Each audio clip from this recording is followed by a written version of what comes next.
Esta vez tenemos una propuesta realmente excelente para hacerle a la audiencia. Es un edificio que está empezando la construcción en Mitre, esquina Bolívar, a solo 100 metros de Plaza Mitre. Es un edificio que va a contar con semipisos de 2 ambientes de aproximadamente 50 metros cuadrados.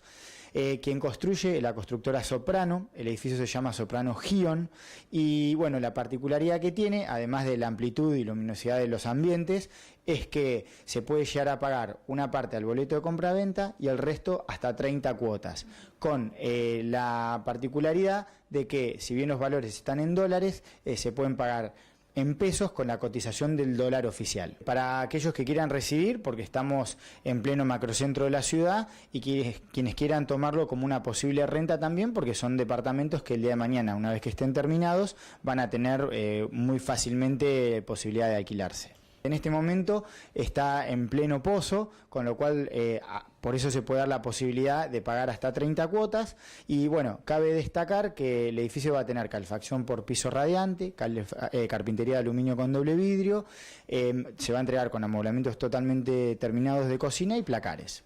Tenemos el edificio Domus, que se encuentra ubicado en Avenida Libertad, entre Salta y Jujuy, lo que es pleno barrio de La Perla Norte.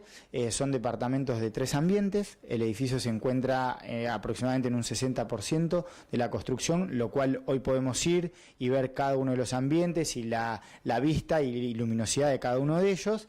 Y bueno, también tenemos la posibilidad de contar con cocheras, y cabe destacar en este caso que se encuentra a solo 300 metros de Playa La Perla. Bien, ¿y cómo podemos acceder a la compra de este departamento? Bueno, también se firma un boleto de compraventa y el resto se puede llegar a pactar con el constructor aproximadamente entre 12 y 18 cuotas. Bueno, en esta semana 2 propuestas diferentes en la ciudad de Mar del Plata. ¿Dónde podemos consultar para más detalles? En nuestra página web, que es www.valenciapropiedades.com.ar, y si no, mucho mejor aquí en nuestra oficina, donde contamos con folletos y listas de precios de todas las opciones que tenemos en este momento.